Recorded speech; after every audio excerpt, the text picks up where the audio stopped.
가라사대 어떤 귀인이 왕위를 받아가지고 오려고 먼 나라로 갈 때에 그 종 열을 불러 은 10문화를 주며 이르되 내가 돌아오기까지 장사하라 하니라. 그런데 그 백성이 저를 미워하여 사자를 뒤로 보내어 가로되 우리는 이 사람이 우리의 왕됨을 원치 아니하노이다 하였더라. 귀인이 왕위를 받아가지고 돌아와서 은 준 종들의 각각 어떻게 장사한 것을 알고자 하여 저희를 부르니 그 첫째가 나와 가로되 주여 주의 한 문화로 10문화를 남겼나이다.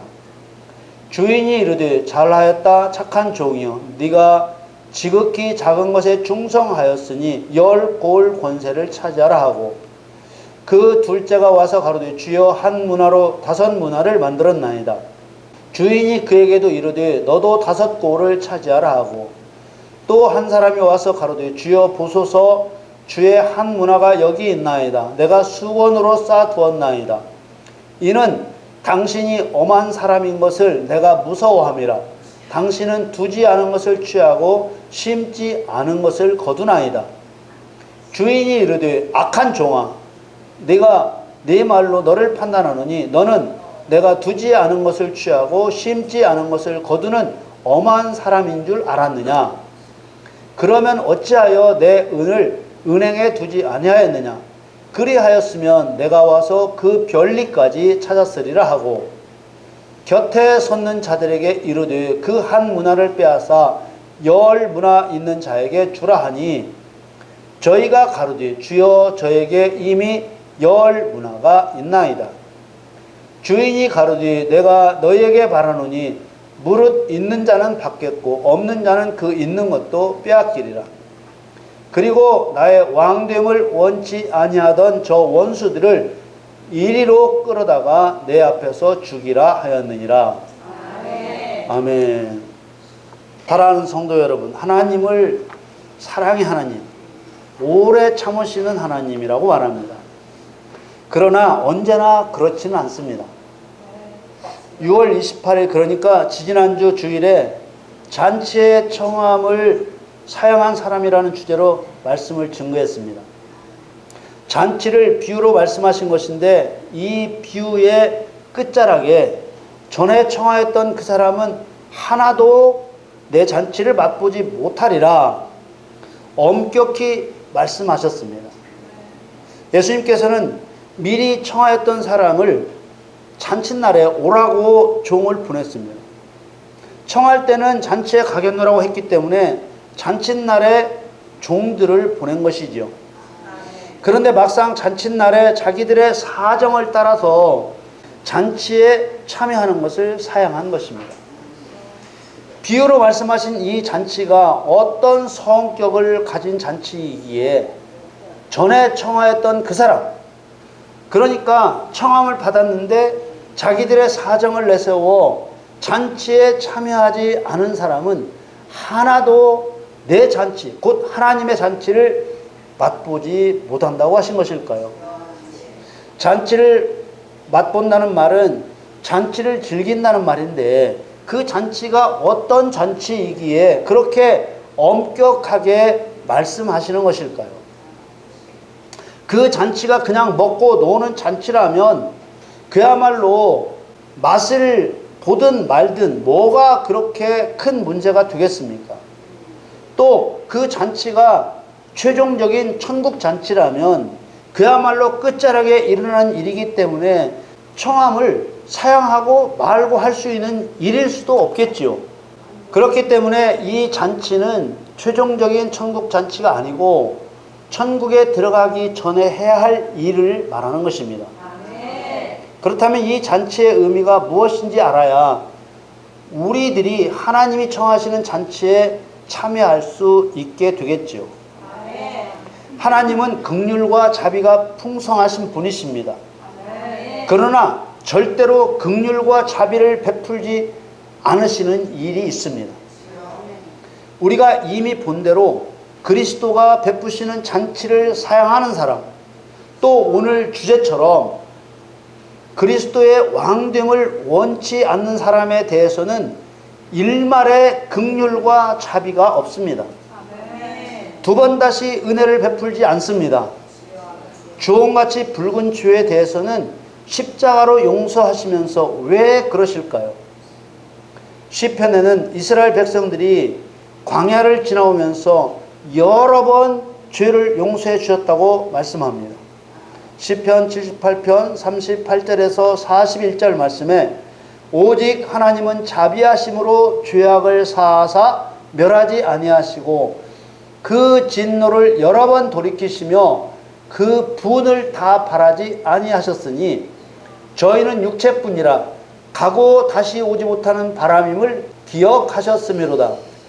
저희가 광야에서 그를 반항하며 사막에서 그를 슬프시게 함이 몇 번인고 저희가 돌이켜 하나님을 재삼 시험하며 이스라엘의 거룩한 자를 격동하였도다.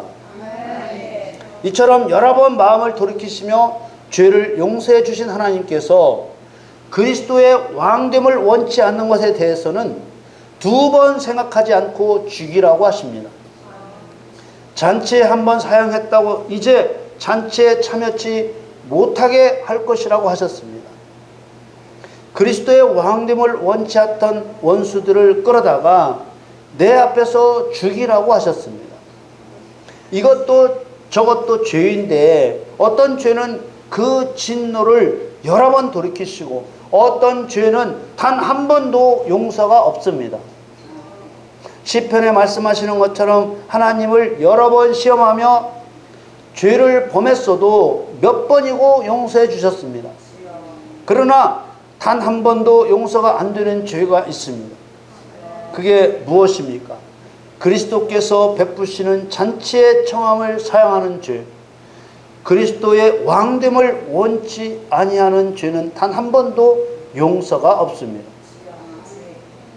그럼 성경에서 용서 안 되는 죄의 실체를 찾아보면 용서 안 하시는 죄가 어떤 죄인지 구별할 수 있을 것입니다.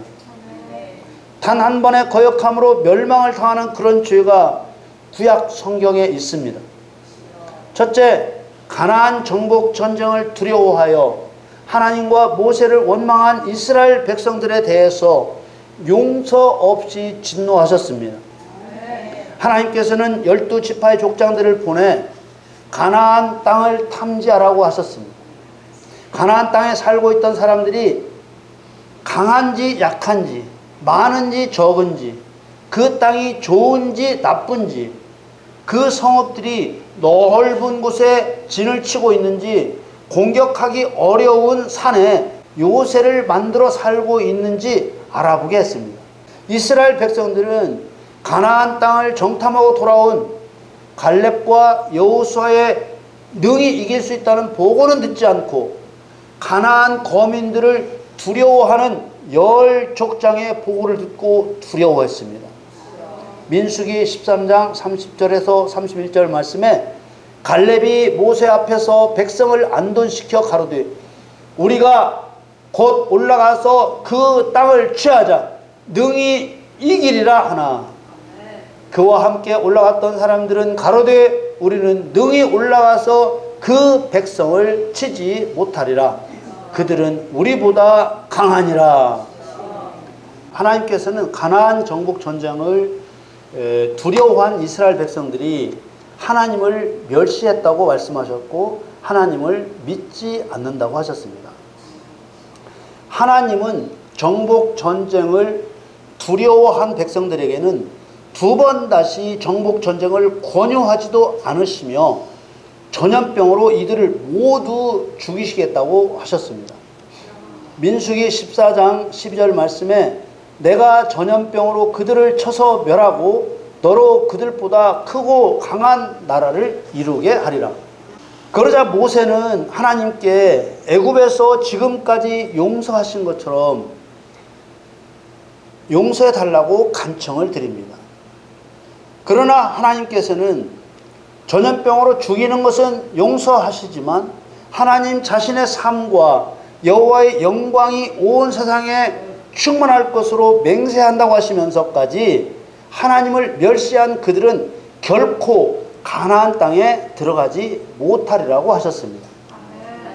민수기 14장 32절 33절 말씀에 너희 시체는 이 광야에 엎드러질 것이요 너희 자녀들은 너희의 패역한 죄를 지고 너희의 시체가 광야에서 소멸되기까지 40년을 광야에서 유리하는 자가 되리라.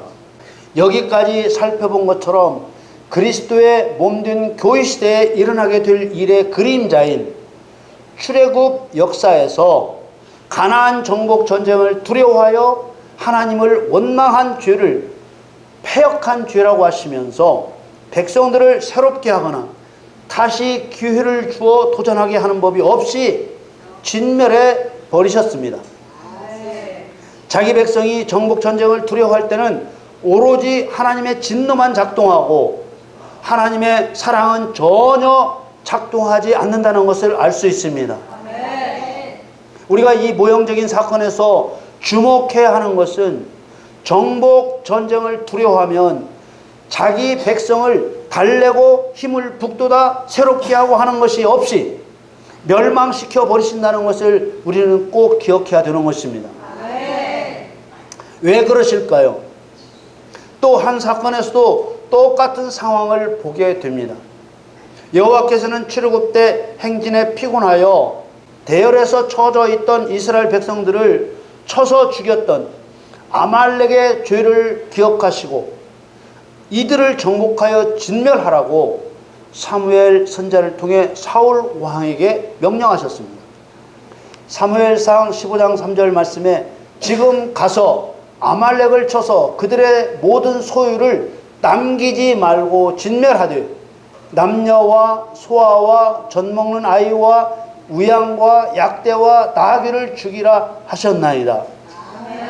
그러나 사울 왕은 하나님의 말씀대로 모든 것을 진멸하지 않고 임의대로 아말렉 왕을 살려두고 또 같이 있는 짐승도 남겨두었습니다.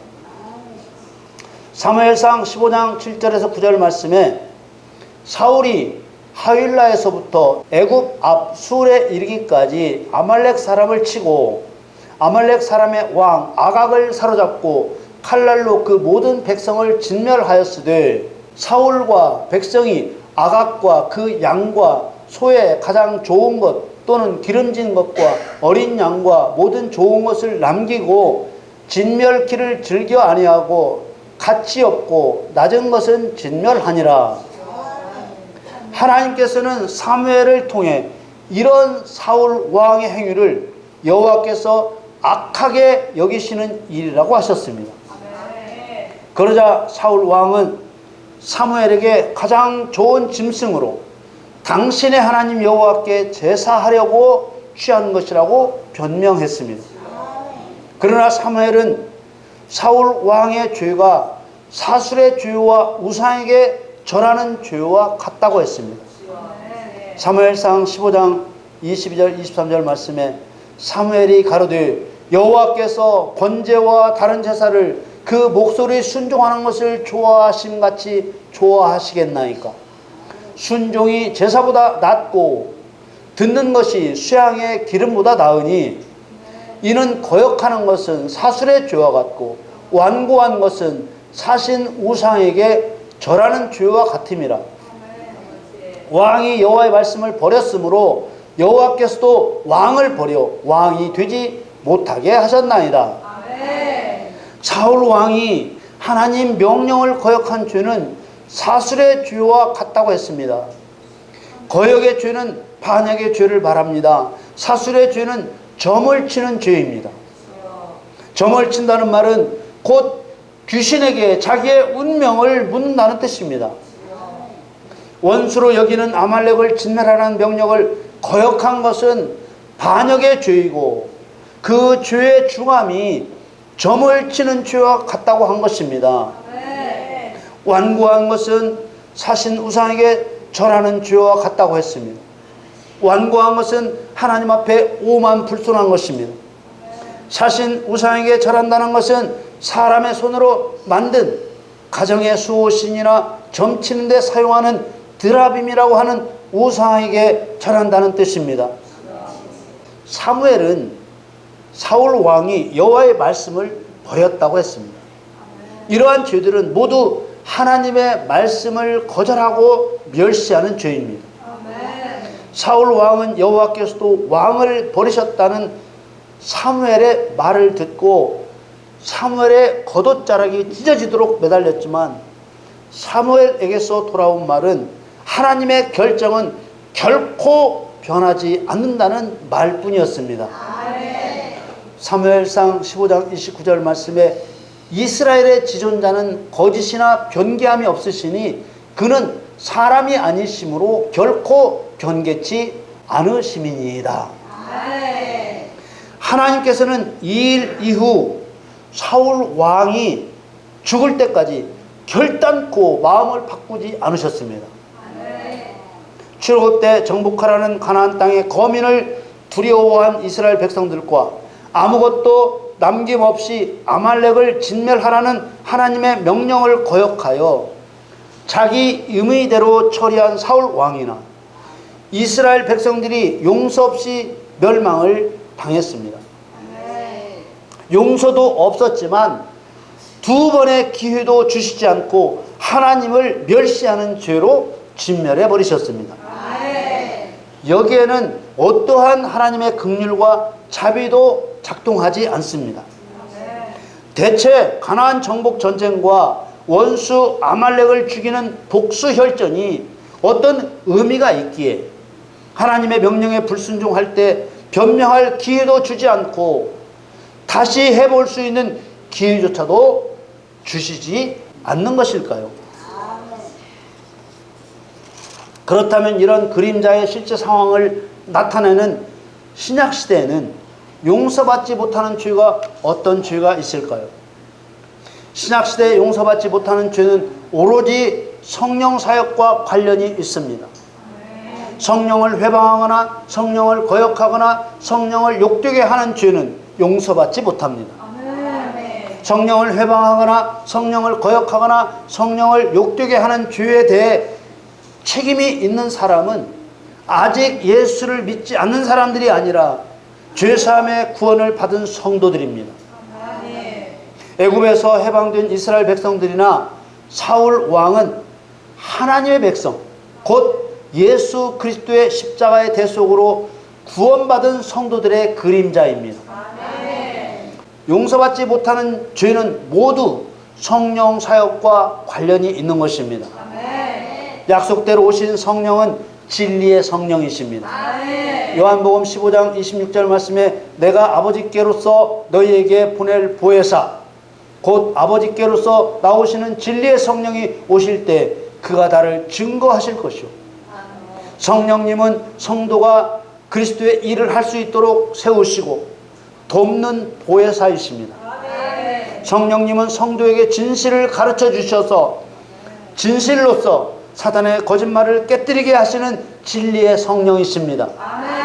성령님은 그리스도께서 기름 부음을 받고 제사장과 선지자와 왕의 직분을 행하여 죄인을 구원하고 사단을 심판하시기로 개입된 그리스도의 말씀이 현실이 되도록 증명하시는 분이십니다.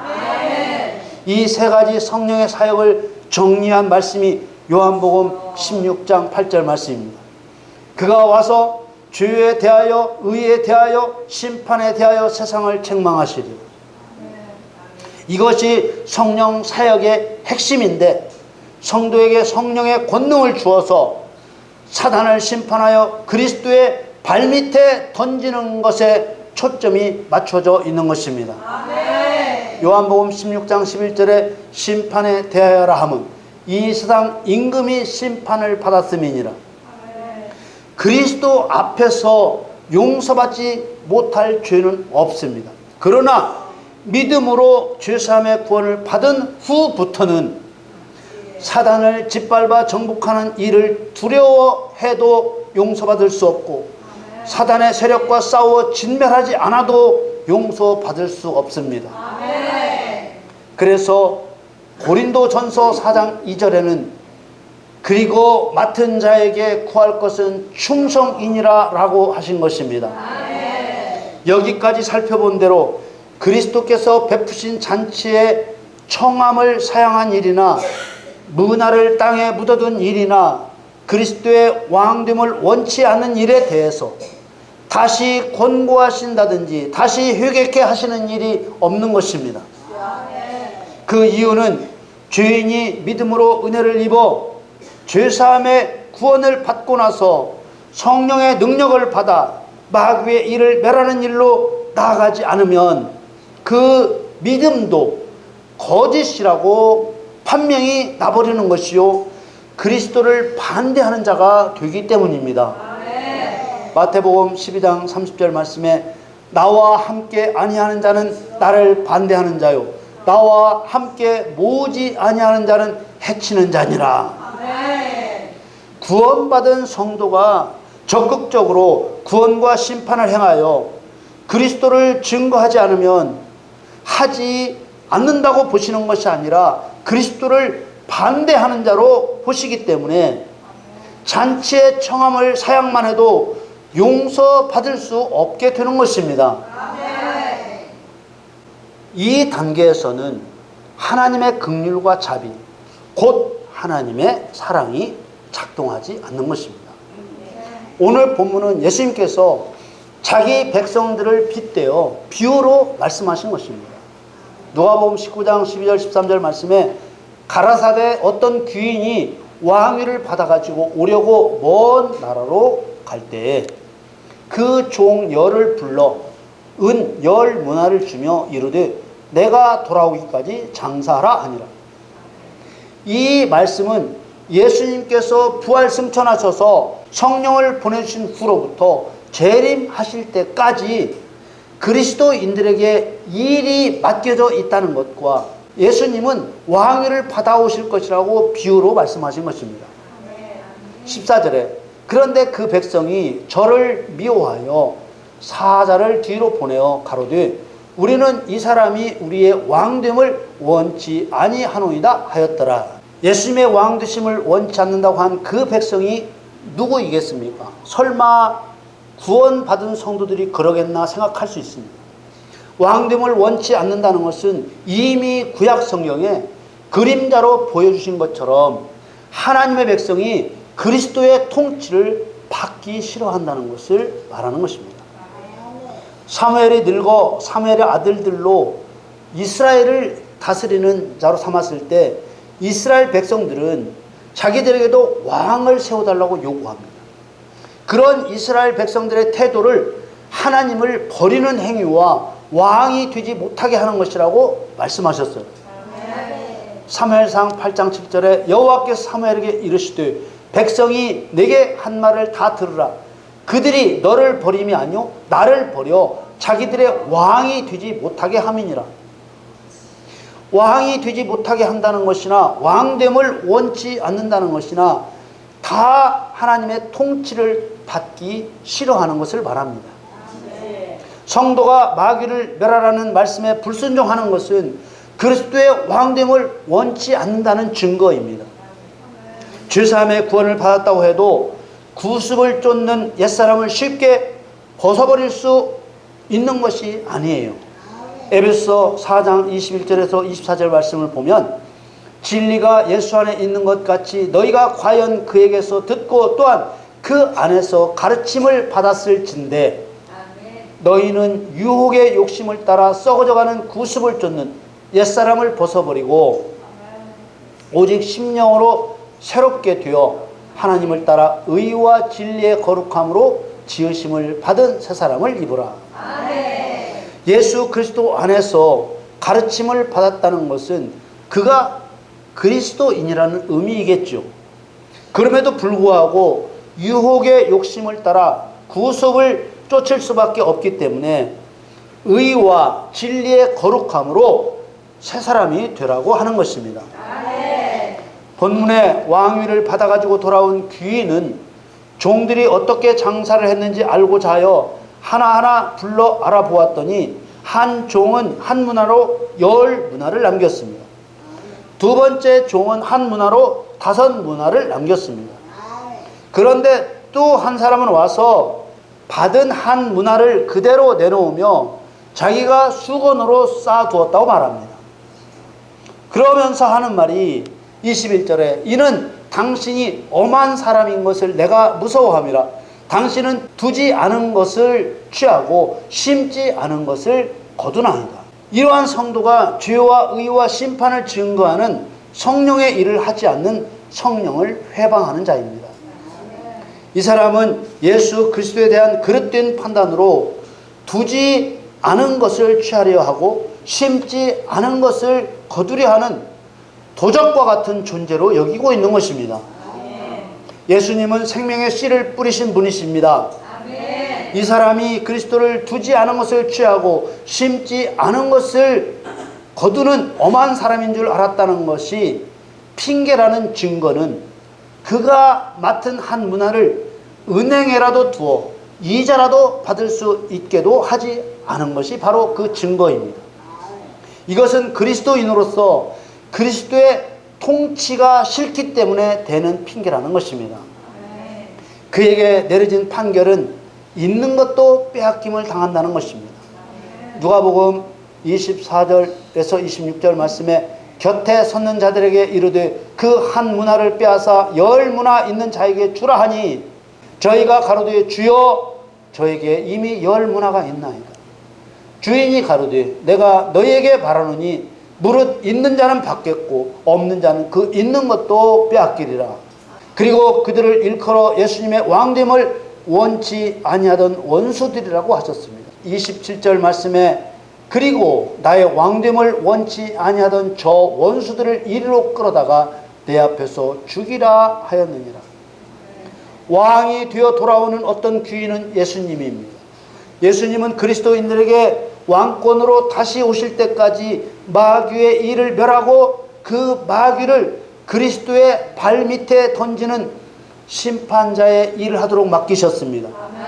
우리는 이 말씀에서 죄사함의 구원에 이르기 전까지의 모든 죄는 용서받을 수 있지만 죄사함의 구원을 받고 난 후부터는 진리의 성령과 함께 하나님을 멸시한 마귀의 거짓말을 심판하고 세상 임금 노릇하고 있는 사단은 가짜 왕이라는 것을 증거하지 않으면 사단과 똑같이 원수라 칭하고 끌어내 죽이라고 하시는 것입니다. 하나님께서는 과실을 맺어야 할 가지가 과실을 맺지 아니할 때는 그 가지를 그대로 두는 것이 아니라 그 가지를 잘라버리고 과실을 맺는 가지는 더 과실을 맺게 하시려고 가지를 깨끗게 하시는 분이십니다. 이 모든 일들은 구원받은 성도의 신앙 태도와 목적이 어디에 있어야 하는지 알게 하는 말씀입니다. 우리의 신앙이 장성한 분량에 이르러야 할 때에 의의 말씀으로 장성한 자가 되어야만 하는 것입니다. 이때부터는 철저하게 진리의 성령과 함께 하나님을 멸시한 사단의 죄를 드러내고 의를 행하여 사단의 불의를 깨뜨려 심판해야만 하는 것입니다. 죄사함의 구원을 받을 때까지는 자기 몸을 십자가에 못 박는 대속으로 한량없는 사랑을 베풀어 주시지만 구원을 받은 이후로는 자비와 긍휼은 멈추고 오직 문화를 남겼느냐 남기지 않았느냐 하는 결과로만 판단받는다는 것을 기억해야 하는 것입니다. 우리 모두 이 세상을 떠나 주님 앞에 섰을 때 예수님의 왕됨을 원치 않은 자라는 심판을 받지 않고 작은 것에 충성하였다고 칭찬을 받는 의로운 성도들이 되시기를 우리 주 예수님의 이름으로 축원합니다.